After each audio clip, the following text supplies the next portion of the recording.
Welcome to another vlog. Back on PEI. Right into this one again. Hi.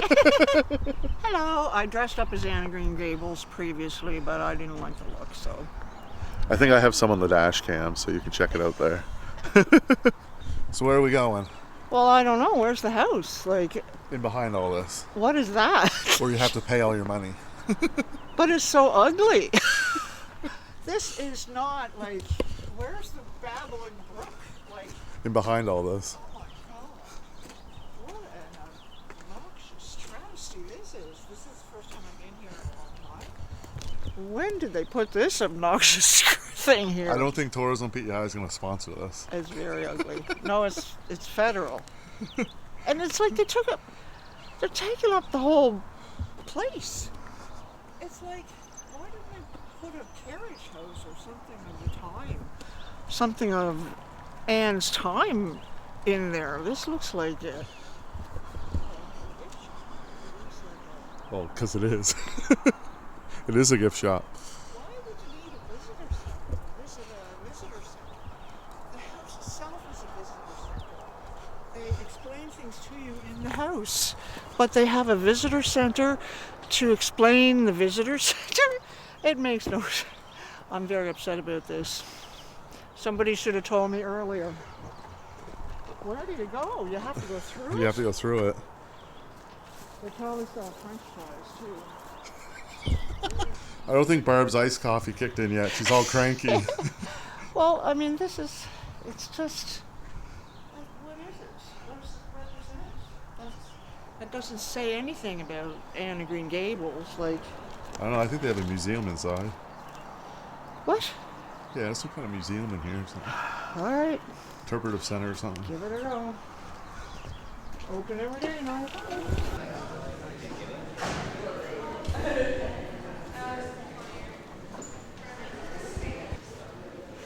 Yeah. Feeling better about it now. I am feeling better now. Look at all this stuff about one little author. And look, they made a whole museum to her. You know? Lucy, you were great. And I often think, like, I'm a writer too. And I was raised on Lucy's work, and she's a really good poet as well, renowned for her poetry. And every time I see like a poem or some of her work come across, I think, you know, I could have done that if I was in her time. She just sort of sat around and looked at the nature around her and just sort of sucked up her environment, because there really was nothing else here in PEI to do except to enjoy your environment. And so that's what she did, and she turned it into beautiful art and would write a whole paragraph about a flower, for example. And it was always beautiful, and I can tell that she tried to outdo herself every time she wrote, never knowing, like, if anyone would ever read it. Because, you know, we didn't even have, I don't know, like telephones. We didn't have anything except the mail back then. So she would send it off and wait for however long it took. Amazing.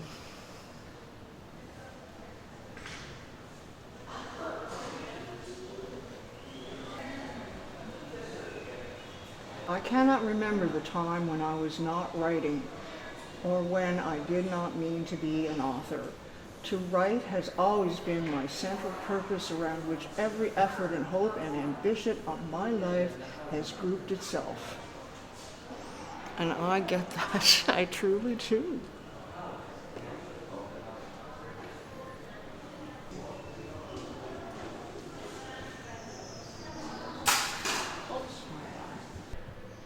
There are people who study this lady for a living. Can you imagine being somebody who gets studied for a living? She's that important to the culture that there are professors, there are academics who spend their whole career studying her life and what made her so great. Beaver tails in the barn. Beaver tails in Anna Green Gables barn. I'm sure that Lucy Maud was very familiar with beaver tails. I personally have never had one. It's not really known as an island gourmet feature, but maybe she had one somewhere in her life. I don't know. Beaver tails at the end, Green Gables. It should be boiled dinner if it's going to be authentic to Lucy Maud Montgomery's time, like pig's feet, cabbage, potatoes, carrots, turnip, and maybe parsnip. That's what she would eat.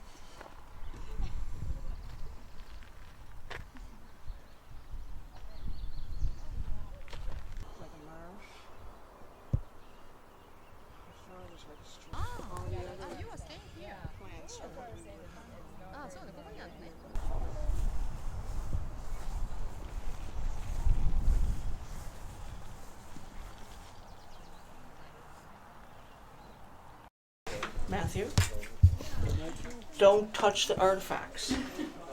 Don't touch. Hi, how are you? I'm just telling him not to touch any artifacts. Hands off. You'll see in the kitchen we have the dungeon room. Oh, great. Enter if you dare. Horsehair chairs, maybe? We had rooms like that in our house. It's exactly like that, only it's light green. Am I rich? No, but it might be historic. I'm historic. Well, everyone knows that. Don't touch the artifacts. Don't get too weird out of here. No trying it on. Is this Matthew's bedroom? The Prince Edward Island Agricultural. I like that hat. Butter churning. Yes. Or washboard. Yeah. I don't ever say wash instead of wash. You gotta say washboard. Washboard. Okay? Go give your hands a wash. That's Islander. I'm learning. We had, do you know what? We had a medicine port. We had a medicine room. It was called Dominic's Porch. And in it, we had like all the Raleigh cream and medicine and ointments and things that they would order that would cure everything. And they would give it to us to cure anything at all. And it worked. I guess that's just the immune system, but they've got this stuff in here too. That salve, everybody's fingers were in it. Ugh. And cod liver oil. Where's the cod liver oil? Well, I'm sure it's in there somewhere.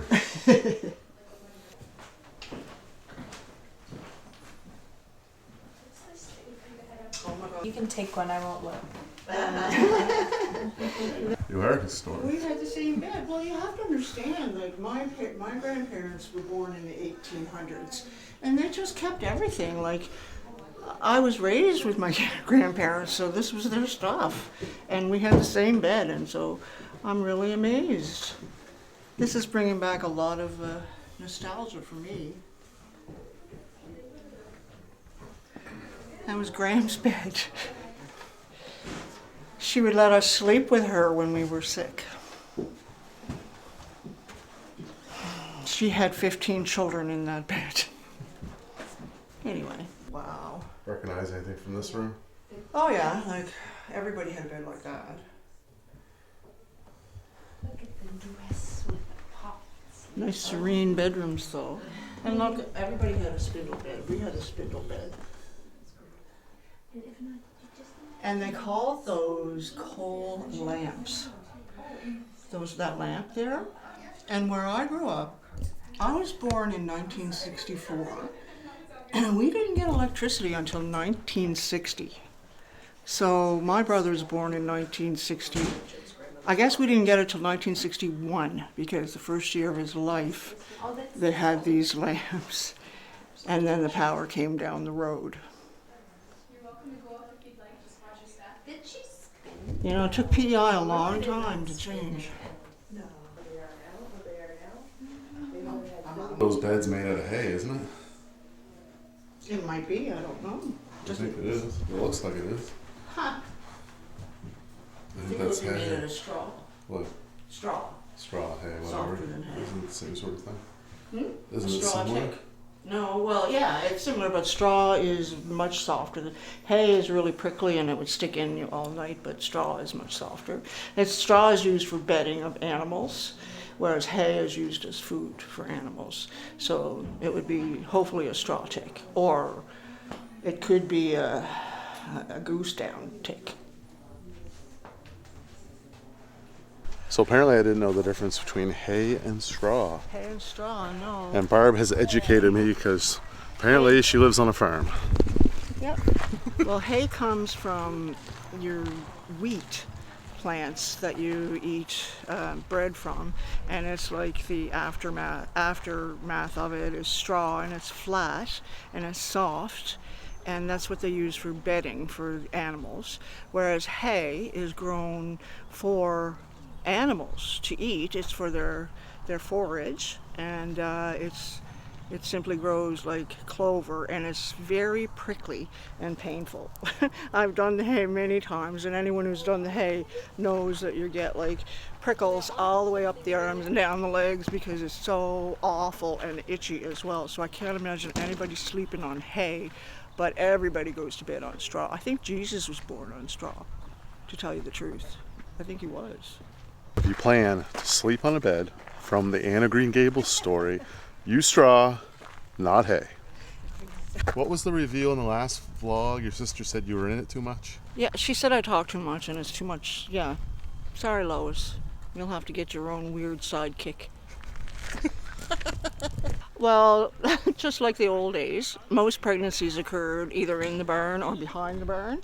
I got to tell you, my grandparents had 15 children, and they didn't sleep together. My grandmother had all the girls in her bed, and my grandfather had all the boys in his bed, and people couldn't figure out where these children were conceived, and it was in the barn.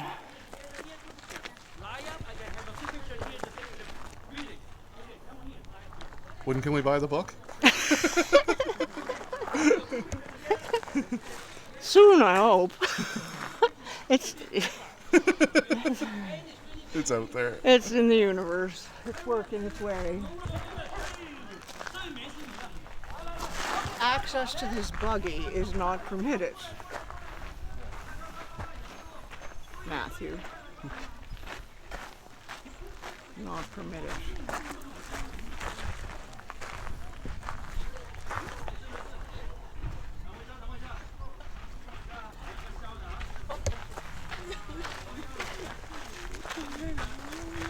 Pretty cool buggy though. They all work together, and our neighbors, where I grew up, our neighbors were like our families. Like they did all, we shared, the labor was shared among the parish, and the neighbors, if someone was sick, you helped them. If my parents needed someone to look after us kids, the neighbors could always be relied upon. And I look at those neighbors today, and I see them as my brothers and my sisters. Like, we were that close. It was that close back in those days. I miss it sometimes.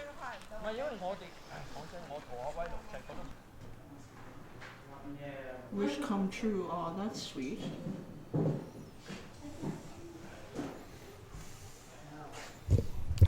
Historic solar panels and beaver tails pastry.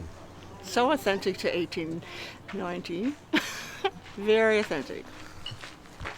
Solar panels. I'm sure Luce Maud was inspired by the solar panels here in Cavendish in her day. If you were a Lego fan, can you imagine? How did this happen? Did they hire kids to do this? Look at it, it's awesome. Designed and built by Ben McLeod, Northam. One person. Oh my God. What a great job, Ben. Look at the little carriage. Oh yeah, that one in the corner. My step-grandchildren love Lego. Those boys love Lego. And I can just see them having an opportunity like this, or doing something like this. So creative. Everybody loves Lego. It's time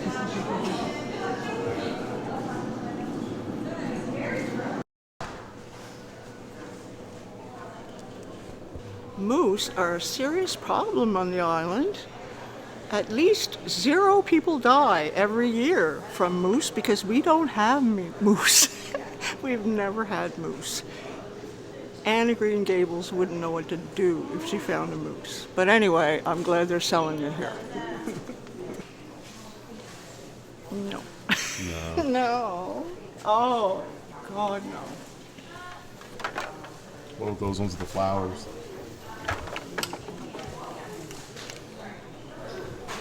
No. No, too much. Honestly, Matthew, you still can't beat my Shoppers Drug Mart diamond encrusted sunglasses. Yeah. You can't beat them. You really can't. You really can't. Oh my God, I am not using my teeth. No way. How does it open? It's supposed to just twist, she said. What? She said you just twist it. Oh, there we go. So what's the story behind the raspberry cordial? Well, you know that Anne and Diana had a party where she dyed her hair the wrong color after she was trying to drink the juice, but it was actually the raspberry cordial. I thought she was trying to drink that, but then she ended up drinking the wine. Well, yeah, I don't really remember. I'm old. I think there was a mix-up between the cordial and Yeah, there was a the mix-up wine. between the wine and the raspberry cordial, but I'm not sure if it was the raspberry cordial actually alcoholic, though.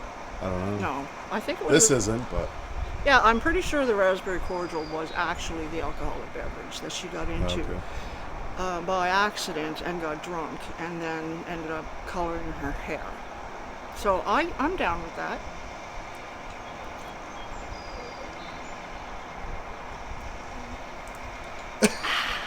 It's not a beer. Oh. Perfect.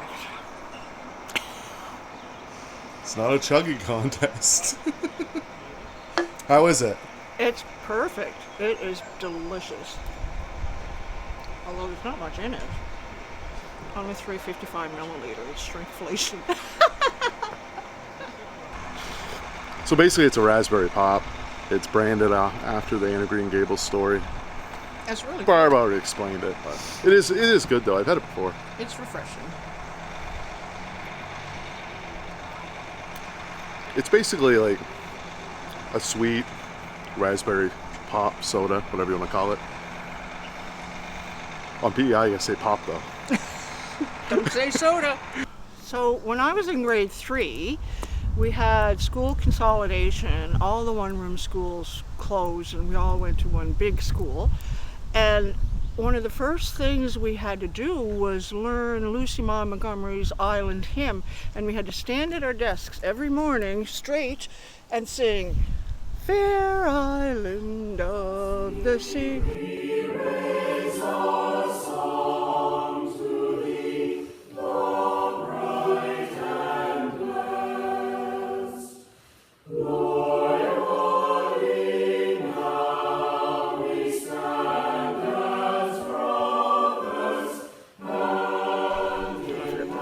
What's the blah blah part? Loyally now. Oh, you just don't remember. I just don't remember. I just forget about it. Do you think it's online that I could download it and put it in? Absolutely. Yeah. Yeah. Yeah, you should start singing it every morning too. Stand straight. So every student at every school had to sing that Yeah. every morning? Every morning. Fair island. It was like an island of tradition? the sea, we raise Do they still do it? our song to thee. No, it's not to be illegal today. What We- year? like, What wouldn't be years do you allowed to. think? I don't even think they do O Canada anymore. We used to do O Canada. We too. did O Canada when I was in school. But Yeah, and we did Lucy Maud. Maybe it was because it was 1973 was centennial year on PEI. I don't Maybe. know, but I just remember standing very strong and straight at my desk with all the other little students. And that year I wrote a poem because of this poetry, and my teacher said that I was very good at poetry. That's one of the reasons I became a writer. And that's not, I'm serious. as brothers hand in hand and sing throughout the land. We love the best. There you go. So in person, I had to listen to Barb sing this song like 20 times. Luckily for you, the viewer, I did some editing and we only hear her sing it once just so you get a reference. But anyway, Barb talking about school and poetry and stuff. I actually kind of got into videography through high school, because there was this literary something in high school, and for my project I did a commercial. It was backyard wrestling and it was called Sludge Cola. So I basically took a Coca-Cola glass bottle, dyed water green and called it sludge. And I did a commercial. And so I had backyard wrestlers, like friends who I knew in high school that did backyard wrestling on like mattresses in the backyard, slamming each other around and being like, Sludge Cola. And yeah, that's kind of how I played around with it. And at that time it was VHS tapes. So I had to record multiple tapes and then play back on different VCRs and hit record at the right time to make it all work. Because I had no editing software or computer at that time. You really were a little weirdo, weren't you? Now, Sidekick. I can tell you one thing though, these lupins are not endemic to Lucy Montgomery's time at all. The island is full of lupins and everyone thinks they're so beautiful, and they think that they're part of PEI, and I thought that my whole life too, until I went to work at CBC Television in 1998 and I saw the province mowing down ditches full of lupins, and I was outraged. I thought, how dare they cut down our almost provincial flower? So I went to work all like in a huff, and I said, I gotta do a story on them, they're killing the lupins. So I phoned the Department of Transportation and they said, well, did you know, Barb, that lupins are actually an invasive species? They don't belong to PEI. Somebody brought them in, probably from Sackville. And now they're taking over the island. So they're an invasive species. But they're pretty. Don't get the seeds though, because they spread like wildfire. And that's your lesson for today. Sorry, Lois, I'm taking up all the time, but these things have to be said. Are you a tree hugger? Yeah, I'm a tree hugger. This place has made me feel like a tree hugger. I love it here. Mwah. We've reached the end of another vlog. I'm gonna go drop off Barb and get rid of her. And I am going to be happy, joyous, and free. Okay, I guess that's an end. We'll see you on the flip side. The website. Oh, it's www.dagleymedia.com. No. Vlog.dagleymedia.com. Vlog.dagleymedia.com.